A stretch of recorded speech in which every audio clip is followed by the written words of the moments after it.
Art lovers left locked out of the world's most visited museum.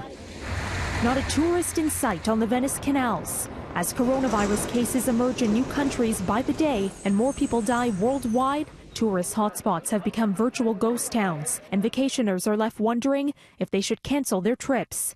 Experts say prepare, don't panic. It's very challenging to predict what rules or regulations may evolve with time as we see evolution of this epidemic. The best thing that people can do to protect themselves from any disruptions is obviously stay up to date on what these travel guidelines and possible travel restrictions are.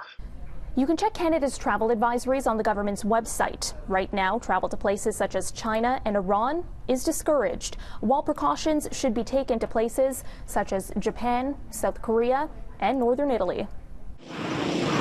What if you do have a trip booked to Iran, which is at the center of the virus's spread in the Middle East and where hundreds of new cases were diagnosed this weekend alone? It's really important that people heed the travel advisories that are posted on the Canadian government website. And, you know, when those recommendations say avoid all unnecessary travel, that's exactly what it means.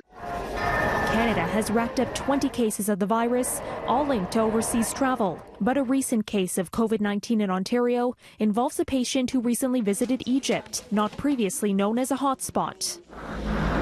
So how do you decide if you should travel to a destination with no advisory? It's very much an individual calculation. It's often very challenging to give black and white advice in these settings because we know that this is an evolving situation. People will have their own internal thresholds for risk and risk mitigation, but also have a very good travel insurance plan. For travelers who only have regular cancellation insurance, they'll typically only be covered if they booked a trip before the government issued a coronavirus-related travel advisory. For City News, I'm Caryn Ceolin.